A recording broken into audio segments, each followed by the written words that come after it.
I'm going to make sure I go through some of your feedback within the program. Now, over to another story that we're following for you this morning. In Energy and Petroleum Cabinet Secretary Charles Keter has reassured Kenyans that consumers will not pay more in their power bills. This is despite a mounting 8.1 billion shillings cost incurred on diesel generators last year. Now, Keter has refuted claims that Kenya Power was backdating bills to recover outstanding costs. KTN's Thandiwe Yego has more details on that.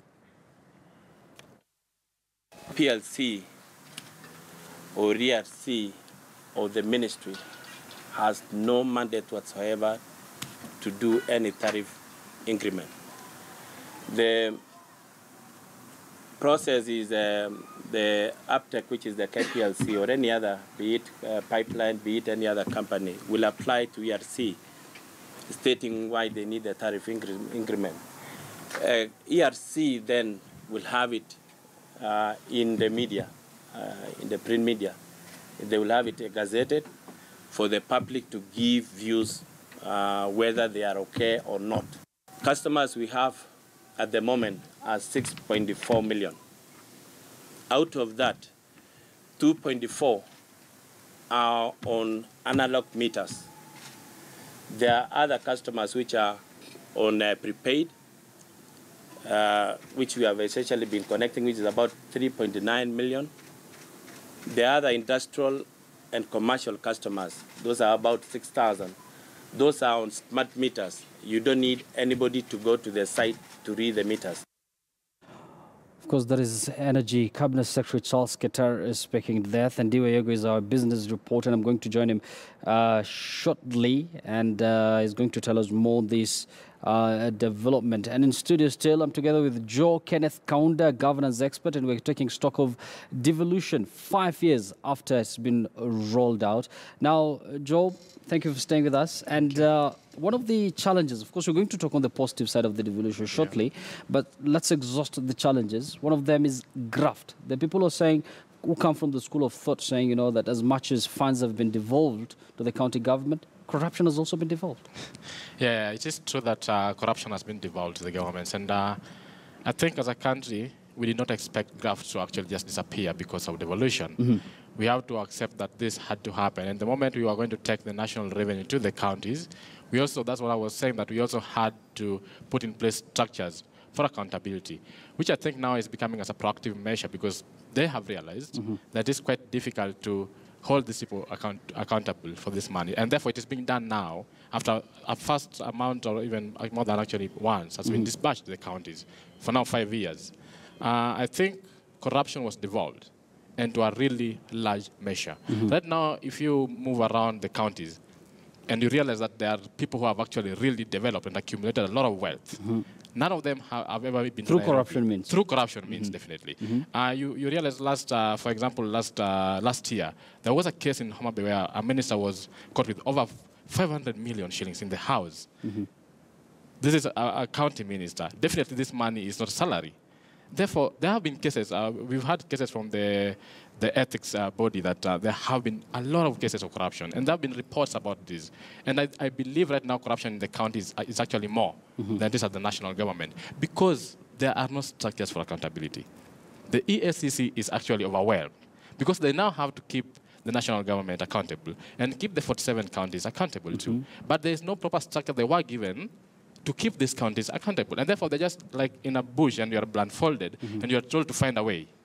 So they're just running around. And this comes interestingly at a time when EAC, you know, people have been saying they don't have enough manpower. They don't have enough manpower, and that's very true. I actually agree with that. They don't have enough manpower. Because when you're increasing workload, like the EACC had a lot of workload increased, you also have to increase funding, you have to increase manpower, and you have to increase training for these people. And this is interesting, Joe. You know, in initial reports, it's been indicated that Kenya loses about 600 billion shillings every year through corruption. Yeah. And now with that, you know, coming up with county governments, then I think that number might increase, sadly. I think it might increase because, again, what I've realized that we are not taking concrete steps. Despite the reports of corruption in counties, there have not been proper concrete steps towards curbing corruption in counties. And therefore, you realize that people are now, even cartels are now running from the central government to the counties because they know it's much easier and much more efficient for them to get to siphon money out of the counties through tenders, which are given to friends. And therefore, everything that was happening at the national government has been devolved, including things like nepotism, cronyism, segregation, and inadequate awarding of tenders. I think that we need to take concrete steps, and this does not depend actually on the county governments as much, because you cannot be accountable to yourselves. You have to have a structure. So the structure has to come from the national government. The national government has to empower EACC and give them proper manpower. But the irony is, Joe, national government also has its own fair share of problems when it comes to graft. They have their own fair share, and this is something that's actually been there for over 50 years, right? And we have made steps, and that's why the EACC came up, and there have been progress made in establishing a proper independent body to curb graft in the national government. Yes, let's talk about the potential of devolution, because this is a system that can, if done well, can really benefit the people down there. Are you foreseeing a situation where we might see some sort of an enhanced inter-county or even cross-border trade? Because a county like Marsabit, for example, they've already implemented some sort of a cross-border, they're rolling out some sort of a cross-border trade with their neighboring country, Ethiopia. So do you think this is something that can be replicated, especially in these counties that are along the borders of Kenya? I think that's a very important point you bring across, because if we talk about devolution, then it means we are moving the resources to these people, and we're also giving them power. Yes. We're devolving power. When we devolve power, one of the leeways you will have when you have power is that you can conduct trade. These counties have the ability, even leave alone the borders, across the borders, they can sign deals with other countries too, right? Not only cross-border trade, but can be international trade. Yes. For example, Kisumu County could do trade with, the U.S. without the involvement of the national government. And therefore, I foresee a situation whereby if we have proper structures in place to support devolution, and that if we follow the Constitution, because the Constitution is very clear. But what these county governments are saying, they're blaming the national government, because they're saying there are a lot of, bureaucracies, especially when they deal with foreign countries. They have to pass through national government, and, there are a lot of checks and balances here and there. Do you think this can offer some sort of an obstacle? It can be an obstacle now, right now. It can be an obstacle. But again, what we said is time.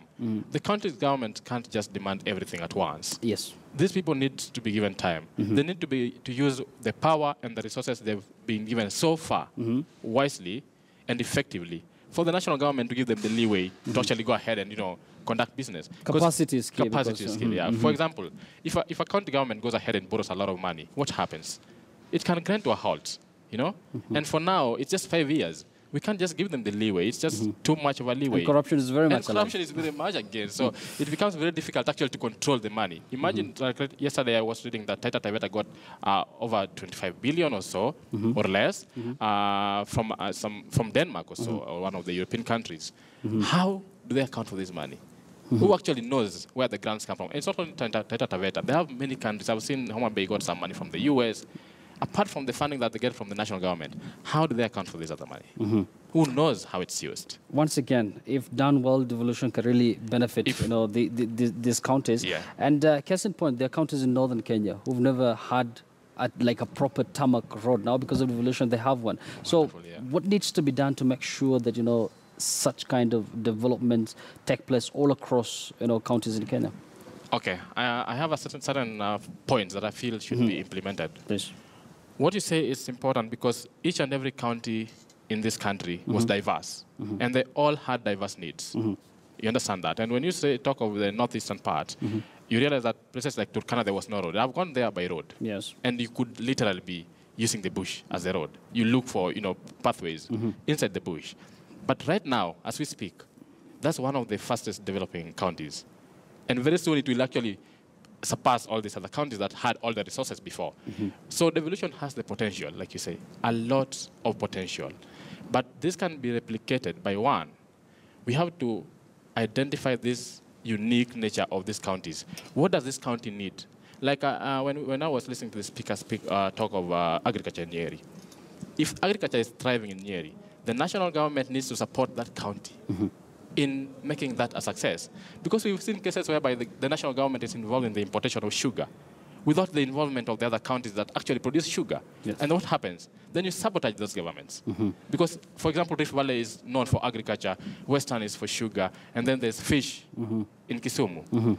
if the national government gets involved in the importation of these products, and these counties are struggling to produce these products, where are they going to sell them? So there have to be agreement between the national government. Even before you import sugar, you have to be sure that this county government cannot produce enough for this country. Another confusion that comes about, Joe, apart from the national government and, the rift they have had with the county government, is the duplication of roles. Because there's a lot of money that goes to county government, and then there are other cash that goes through the CDF. And it seems, the CDF and the county government, in some instances, tend to compete for certain development goals. So they tend to duplicate what the other is doing. Yeah, and that's one of the problems actually I noted down when I was doing my research on devolution. There's duplication of roles. But you see, this came out, according to me, it came out as greed. Because there's a time that CDF was actually to be stopped. But do you know why it wasn't stopped? Because the MPs did not want to let go of the CDF. Because everyone wanted to be in control of a certain amount of resources. So they wanted to maintain the control of the CDF because they know the governors are in control of the revenue from the national government. And therefore, this is a bit of selfishness. These things could be brought together and then focus on the development of a county. Of course, we all look forward to the day when things are going to operate smoothly. I believe in the next few years, yes, things will operate. Thank you very much.